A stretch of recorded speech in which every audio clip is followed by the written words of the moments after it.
Great.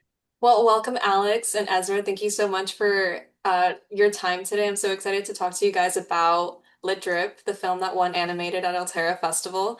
First, I want to introduce Alex Naghavi and Ezra Li. They're both the creators of Lit Drip, and today we're going to be asking them some questions about their process, about the story behind the film, and hopefully get some insight on how we can also become incredible AI filmmakers like them. Do you guys want to give a quick intro about who you are, what you're doing right now? Sure. Yeah. Hi, I'm Alex Nagavi. I am a creative director, AI filmmaker, and I've been my background's in design, branding, digital product design, but I've really just gotten into the AI film space in the last year, releasing about 5 or 6 films now. But it's all very new with this emerging technology, so very much at the beginning stages of learning. But finding, soul connections in this space with people like Ezra, and have been having amazing collaborations for, things like these short films, like The Drip. So very excited to be here. Um, Yeah. And I'm Ezra Lee. My background's in performance, acting, and more traditional film. Due to many frustrations, as I'm sure many people can understand, I kind of on a whim got into the AI filmmaking space also about a year ago, and kind of just leaned in and just launched into this kind of emerging industry. And then it was actually Alex and I met because we were in the inaugural Google cohort session flow. Wait, it's a short. Wait, Google Flow session cohort. We were in the inaugural Google Flow session cohort. So we actually met last fall, and then yeah, the rest is history. And as Alex said, it's always nice to meet some other artists and find good collaborations in the space. that's amazing. I have already so many questions lined up, but let's start from the beginning. What is the concept of Lit Drip for the people who haven't watched, and how did you come about the concept? All right. Well, I'll start and then I'll pass it to you, Ezra. But We have a uh, flow. the concept really started because I was looking for collaborators. I was looking for ideas, and my friend Jessie in Australia, she's a screenwriter, and I was like, "What short film ideas do you have?" And she gave me a few, and then she just said this. She's like, "I don't really have a script or anything. I just have an idea." And she's like, "It's a fish in a sink that wants to die, but is being kept alive by a dripping tap." And I was like, "That's really funny and dark," and and so, cut to like several months later, after we had met at the Google Flow Sessions residency, I was just hanging with Ezra, and we were sharing some work in progress that we both had been doing. And I had made a really bad animatic that was just silent. And originally, Le Drip was going to be a silent film. And he watched it and it was silent. I was just kind of giving kind of the narrative on top of it. But then he started to narrate this like inner French man's monologue of the fish. And I was like, this is really funny. Do you want to write a screenplay for it? And then he did. So then I'll pass it to you, Ezra, to talk about Yeah, it. yeah, yeah. So it was really great. Jesse Hughes has a wonderful brain, and this was a fun story. And so once we kind of all got together, she gave me free rein to really just like write however I wanted to write, which was awesome. And so I just started iterating different versions of the script and taking that kind of like core story idea.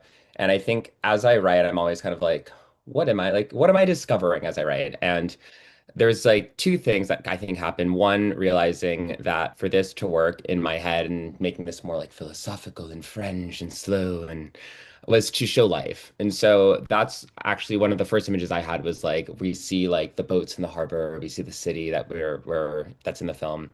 And then the second part was I had to really think of like the conflict, right? How do we build conflict? If Fish is protagonist and the Fawcett is antagonist, it has to be between them.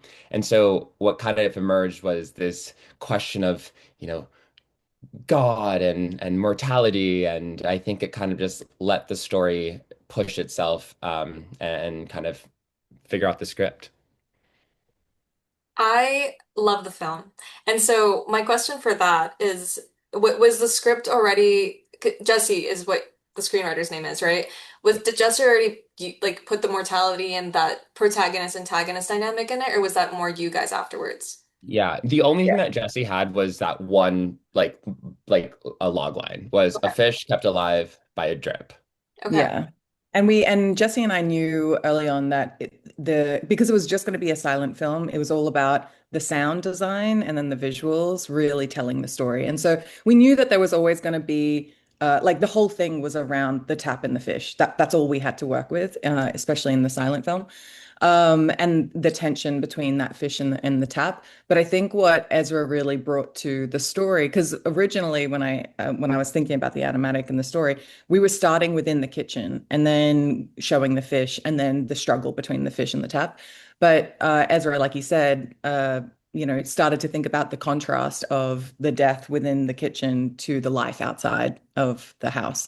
And so having that contrast early on was really important. And then just having the script, like then the inner monologue added so much more richness to the story around faith and mortality and all of that he mentioned, because you would have to imbue that in a silent version of the film, and you just wouldn't really capture any of that spirit.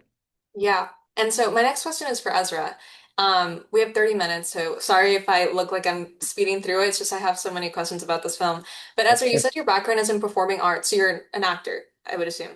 Mhm. How much did that role play in bringing the story to life? Because it sounds like you were really thinking through like the protagonist, the antagonist, the things that are not on the script, like on the page. Totally. Because I think a lot of actors, for right reasons, they're hesitant to like going into AI. So like you're one of the first people I ever heard who are diving right into this and actually like, creating something. Yeah, I think what I learned from my frustrations in like Hollywood was the lack of agency that I had, and I realized for me that I wanted to make my own work, and that includes, just telling stories, right? And I think thinking about like Le Drip and just in AI in general, I want to always be able to use my own skill sets and how do I infuse my own humanity into a project. And I think AI allows you to create things in a way that, historically we wouldn't be able to create, whether it's resources or, gatekeeping and all these things. And no one would have given us money to make this short film, but I really got into the space because I was doing a lot of like motion capture with AI. So a lot of my short films always has some element of acting, some like actual human interaction with the machine, not just like completely generative. And so with this, I was very, very, very adamant about not generating a voiceover. So I did the voiceover and I, just was doing hours of voiceovers in my friend's car. I was in London at the time and I'm just like in his car and like a little parking lot and people are walking by and I'm just like, I also don't really speak French. And so I had to do it so many times and people were just like giving me weird eyes. And I was like, hey, for the art, the things that we do. But yeah, I think figuring out a way to just ensure that AI is only ever leveraged as a tool. It's not a replacement, and that is a huge thing for me. But yeah, I still think like it is a scary thing, and scary things for me, just in general, not just AI, are things that I want to lean into and learn. Otherwise, I won't know. Yeah, and then it doesn't have as much power over you because you've learned and you actually know the capabilities of it. I also have to say, the fact that that was your voiceover, your French is very good. I Well, would, it sounded well, thank you. amazing. We did use a tool called 11 Labs, which Yeah, allows you to just morph the voice, but it is fully like my intonations, my yeah, voice, and then morphing it. But yeah, yeah, thank you so much. yeah. I think Legit really has a unique. Like it feels like you guys really infused yourselves into the story. Like you guys leveraged it as a tool, but like the story is so human. And like I was like kind of tearing up at the end of the fish. I was like, oh my gosh, this is incredible. And then Alex, what about your background? Like you said you're a creative director. Like you said you just got into AI. Like what made you take that step or like why? Well, I got into film in the last year. AI, I've been doing that since like 2019 or even like 2010s, to be honest. Okay. Just dabbling with generative adversarial networks and anything got to do with the intersection of technology and creativity. I'm like just a self confessed, a technophile. I just love tinkering and playing and testing emerging technology in particular. Yeah. And when AI started to become a bit more mainstream, or not even mainstream, but just like a bit more on like the popular fringe in like 2019, 2020, I was doing, experiments, whether it was like Stable Diffusion and then it became Midjourney and then DALL-E, or, I can't even remember the timeline now. Everything's gone so quickly. And so yeah, I was using my background in, I guess, image making and like design to start to create these new visuals in this new medium. And then I did a Curious Refuge course in 2024. I didn't actually finish it, but that was a really interesting way for me to learn about film, was through an AI film kind of course. And then literally just in the last year, I just started to post or like, publish and create these films. And yeah, I guess the rest is sort of history. But it's very much like visual led, a lot of my work. That's so fun and interesting because I also took a Curious Refuge AI filmmaking course in 2024, and that's what led me to creating Altera. So Sweet. I love Awesome. that. Mhm. Um, so can you guys walk us through briefly the process of making this film? Like, were there parts that were really, really hard or parts that kind of just flowed? What were your roles, on making this? I think actually, okay, I will say once, so I met with Jesse over a year ago. I worked on this project pretty much solo, like pulling references, ideas for a while. And then I kind of got stuck and I made that crappy silent animatic that I ended up showing Ezra. But I took many months off, I just put it to the side. I ended up making Railbound. I did the Google Flow sessions. I met Ezra. And then once Ezra came on board, and then once we had the script, I was like, oh, okay, I have so many more ideas. Him and I were just jiving in terms of like the time and the place, the setting for the film. And that started to inspire more directions for the visual look because I had so many diverse ideas beforehand. And so we started to narrow in. And then I will say, like, once, yeah, Ezra came on board, what was it, like 2 or 3 months, less than 2 months of work to put the film together. So for me, overall, it was like a really smooth process, but there was a point in which we were about 90% done with the film, and I invited Ezra over and we're like, let's smash out the last 10%. Let's get it done because, in this space things move fast and you do want to keep, pace, and you just want to like kind of make sure your timelines are, fairly, tight. And then so when we were getting together and we're going to do the last 10%, mind you, we were doing a lot of this in Flora, and we were using Kling as our AI model for all the video generations. And that was the attempt was like, let's get the last 10% done in Kling. And then what ended up happening was that Sea Dance 2.0 came out in America the day before. Ezra was like, why don't we test a shot? And so we ended up testing a few shots, and there's definitely a point in our process where I was like, oh shit, this is really good. This is like far superior. And we didn't even change the prompting or anything. It was just the prompt adherence and exactly what we were envisioning and hoping for from the frames where they kind of come alive and feel really painterly and like stop motion sort of style. That Seed Dance 2.0 was able to actually capture that in a way that just, Kling just wasn't able to. So we ended up redoing all like 70 shots basically that weekend. And luckily we could do that because of the workflow that we had created in Flora. So yeah, that I don't know if you want to add anything to that, Ezra. Yeah, that was fun, really fun for us. But honestly, I'm very happy that we did that. I think the results speak for themselves. But I also think one of the reasons we're able to do that is because we have really good communication and are really good at working collaboratively. And so I was also the editor, so it was just one of those things where like I already knew the shape of the story. We had already started piecing things together. So once we got the new shots, it wasn't like send it off to someone else, do this thing, blah blah blah. We had to, it was on us, and it was great, and it was pretty as arduous of a task as it was. It wasn't that bad, it was pretty seamless once we got going. Um, I do think the other things just to point out that are really, really fun are our sound designer and our colorist. So that was another thing is how do we kind of expand our team? How do we ensure that other humans are working on a project? How do we get other people with craft to also, be purposeful in this project? And so I reached out to this guy, Laurent Delforge. He's based in Brussels, and he's one of my coworkers. And he is an amazing sound designer. And immediately he was on board. And he was testing more generative kind of workflows for sound design. And then the problem was, having talked with Alex and stuff, is like we really were going for a very specific sound, right? As this was supposed to be more of like a silent, non-dialogue film, like it really had to feel alive and like ASMR-y and like that contained space of being in a sync. And he, stress tested some generative stuff and he was like, no, this is shit. This isn't working.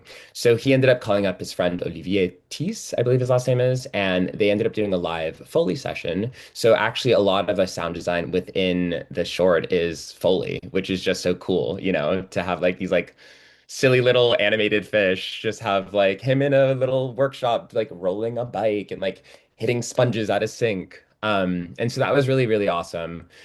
And then once we kind of got that in, plus the VO, and then we brought on James Bondulis for color, and I think Alex can talk to this a little bit more, but he really, really, I think, was that like kind of like last piece to just make it very cohesive. Yeah, because like that's the thing with you can try and get the color consistency through different ways in the AI kind of workflow, but you can't seem to fully control like even if all the images are accurate, that end outcome it just changes somehow. So having a colorist at the end just to tighten everything up was yeah, just like the bow on everything. Hmm. That is so cool. I have a question about that like you recruiting either friends or coworkers about that, but I wanted to go back on what you said about the workflow, because um, if you're 90% done and then you're switching, you're going to see dance and you're like, let's just do everything on seat dance. I'm sure that was you know, I'm sure it was worth it at the end because it looks beautiful anyway. But what did your workflow look like? Because you said that you were using Flora and Kling, and then did you just copy the prompts from what you originally had into C Dance, or like what was that workflow like? Yeah, so the whole structure of the film is basically in Flora and it's shot by shot. So every shot has its own sequence for image generation and video generation. And so for us, that was a way that, because it was mostly a two-person team between Ezra and I, it was a really organized way for us to maintain the organization of our prompts for each of the shots. So when it came time to redoing each of the shots, we didn't have to go scouring all of these various like chat histories Right. for the exact prompt that worked for that shot. We had it organized already in Flora. And for those that don't know, Flora is like a node-based procedural workflow Mm. tool, like comfy UI, but more consumer facing. And yeah, that allowed us to be like, so basically you can just switch the model within Flora. But the thing is, Ezra and I, well, Ezra has access to Adobe tools. We both are Runway Creative Partners. So we do have a lot of free credits that we prefer to use if we Right. can partner programs. So even though we used Flora for like the organization and structure, and I did do a ton of video generations there, I was realizing this fiscally doesn't make sense. I really should use other platforms. And so, yeah, Ezra would like jump into Flora. He would grab prompts. He would do it in Adobe. I would grab it, do it in Runway or Leo or whatever tool we happen to have credits with. But yeah, it was definitely daunting at first to think about regenerating everything, but because we had that structure, it made it a lot easier. Yeah, no, that's amazing. I'm the same way. I'm part of the like creator program with Runway. And so I'm like every time I'm looking at something else, I'm like, I have all of this in Runway. Let me just go do it there. Um, Totally. and so for the workflow, like how did you, it sounds like it's very similar to traditional film, but like how did that differentiate like the workflow from, because you still needed a colorist and like you did Foley on it. How is it similar? How is it different? Or how would you, I guess my question, the reason I'm asking this question is because I think a lot of people like create their own workflows just from like doing it. So I wonder if Mm. there's like a way that we will eventually have like a standardized workflow for like AI content. I think the one thing is I don't know if anything will ever be standardized at this point because it is very custom. You know, you get to make it how you want. And one of the things that I like about AI filmmaking, and I've said this before, is when I'm editing, it kind of feels more like I'm finger painting. Mm. Like even though we have a shot list, we have a storyboard, we have like the shots in order and stuff, I did not stay true to that, 100%. What happens is I just in terms of editing, like I basically laid out the VO first. I wanted the voiceover to kind of figure out the pacing and rhythm of the short. Then once we started getting video generations, I'd throw them in or even placeholder images. And even though like Alex set up this amazing storyboard, I was shifting things constantly, right? And the best thing about it is that you can, you know, create fluidly. You don't have to go and, book space to do another pickup day, right? Your pickups are just doing more generations. So for like, oh, this shot actually isn't working anymore. Let's try something else. We can just do it, right? And then you can just plug it in and see how that is flowing. But I think that is one of the things about this new kind of workflow is that there isn't one standardized way. Um, it's really going to come down to just how does the artist want to work and how is it most efficient or exciting for them? I'll also add that every time I've made one of these films, and it's probably the same for you, Ezra, it's different every Oh, time. And when I think about if I were to do this again, like say for instance, even the note about getting the colorist, like that's very traditional film, like getting the colorist, they do it at the end once picture locks in. I started to think about wouldn't it be cool rather than it feeling like this like end piece with AI filmmaking, why don't we get the colorist in when we're doing the image generations and make sure that we have really good consistency or consideration for the color and the lighting up front. And then when we're doing the video generations, making sure that that's like also in alignment with the colorist as well. So like there could just be different ways that we actually end up incorporating these roles. But for me, because I don't come from film, it's a real pleasure to collaborate with people that are in traditionally in that sort of film space because I get to learn about the craft of filmmaking, not just AI filmmaking. So for me, it's like partly selfish. I'm like, oh, I get to learn and see these experts master their craft. Yeah, no. and Yeah, go I ahead. was just quickly add is as Alex has said, she's quite new to this space, so it's fun. We got to do like a table read, and that was your first table read, Alex. And she got to read stage directions, and it was a very exciting time. I love that. And I really like your analogy about finger painting because it really feels like we're at the place, at least right now, where it feels like everything's customizable. You're just playing with like these tools and you get to do it however you want. And you can Mhm. regenerate and make the whole thing again if you want. But it's also interesting because we have our community here in Atlanta and I originally started the film festival really just for filmmakers because that's my background. But I've realized like we have creative directors, we have marketing people, we have just so many different backgrounds, and it's interesting seeing them come from a perspective that isn't film and like how their workflows are and everything. So that's really cool. And how I know we're almost at time, but I really need to ask this.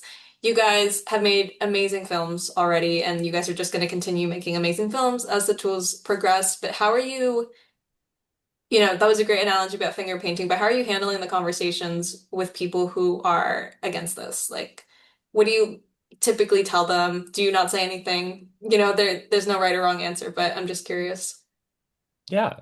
I would say discourse is really important. It's important that we talk about, what's going on. How do we set up ethical guardrails? I'm still figuring out my own relationship to AI. Even though I'm working in it, I'm also learning about it as I work. And there might be things that I learn that I go, oh, I actually don't feel right about this, and then I might change it.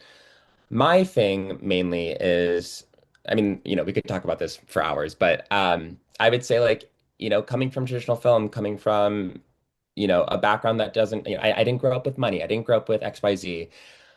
A lot of the things I wanted to do just couldn't be made. And I think AI has been a way to democratize imagination and give tools to people to tell stories that were not traditionally heard. And that's beautiful. Even though we might be using generative AI, it's still storytelling at the end of the day, if done with that approach. And I think that's great. And also, part of it is, like I said, it is scary. And if I'm scared, I want to know. I want to learn more to help maybe demystify it for myself. And so, and I'm sure Alex can speak on this too, but I encourage people, whether you like it or not, just try to, dip your toes in, and then you can also make your own informed decisions. Yeah. I just did a interview recently and the headline was Alex Nagavi is inspired but anxious. And I was like, great. And I think that that's probably true because I'm not unaware. I'm not like I don't have my head in the sand when it comes to the implications of AI for this world. And that scares me, honestly. Yeah. But as someone that can control only my life and like what I do, I want to make sure that I am creating with integrity. And that's not just because AI exists. I've always been that way. Any good artist or creative wants to create original things. Like, why would you want to just like steal and copy other people's work? Like, there's so much fun in trying to figure out what feels new and fresh and exciting. And I just want to encourage people to, maybe explore and play and have a little bit of fun with it. But at the same time, I'm not going to be like, you have to. Like, I also love the traditional art forms and I don't want them to ever go away. So, if people don't want to play with it, that's totally fair. And I'm not going to pressure anyone into it. I personally feel incredibly inspired right now and creative to what Ezra said. It's like when you now have these resources and access to do like it's really your imagination is the limit. And you can now do anything, whether it's like I'm now a coder, I'm a filmmaker, I'm an entrepreneur, I'm like whatever. AI really does enable you to expand what you think is possible. And I think that's pretty magical. So many great sound bites from you guys. Um, and to wrap it up, what's next for you guys in terms of AI filmmaking or not AI filmmaking, and how can, sorry about that, how can I and also Altera as a whole, how can we support you? How can we follow along? Yeah, I'm tired. But I think like I'm always working on something, whether it's in my head or on paper. I'm always coming up with ideas, and I haven't quite figured out exactly what I'm going to be working on. I'm going to be traveling a lot for the rest of the year, which for me is also like I'm just so excited about that, and I'm hoping that I get inspiration along my travels. And I just hope that I can just keep telling stories that matter to me and ideally matter to an audience. Yeah. Love that. I think similar to Ezra, like when you've just released something, you always need like a bit of breathing room. I go through these phases of kind of intense creativity and like project building, and then like several months where I'm just chilling out and collecting. I'm just collecting inspiration, ideas, thoughts, collaborators. And right now, I'm feeling a sense that the next thing I would love to work on, like I want to try different genres and mediums, because I'm still in my nascent era of filmmaking. I've always loved horror and I love like dark comedy. I love anything that's kind of just like a little perverse or just like weird. But yeah, I think the next thing I want to work on is something in horror, and I'm always open to interesting collaborators that like to do things a little weird, and particularly writers. Like that's not my background, so anyone that is sort of yeah, interested in collaborating from like a story perspective, I know what I can bring to the table is definitely like strong visual direction. But yeah, I love to just continue to learn and push my own, art forward. That's amazing. And can you guys give a handle or like a website so people can follow along if they want to? Yeah, you Yeah. can reach me at Alex Nagavi on pretty much everything, Instagram, LinkedIn, and then alexnagavi.com is my website as well.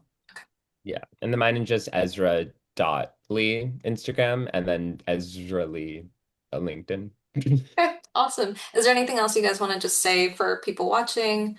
Any advice? Any last words? Not that sounded dark. Last words. Final words. No, I'm just Final like, words. thank you. Thank you, Natalia, for giving us this platform to share our film. And thank you to everyone who came out and watched it. And, we make things to share, and I think that's one of the most important parts. So it's so cool that we get to be here doing this with you. Absolutely. Yeah. Thank you so much, Natalia, and the Altera Film Festival. Like, very honored that our film won Best Animated. So thank you to the judges and everyone. Yeah, hopefully we can be there next year. Yes, 100%.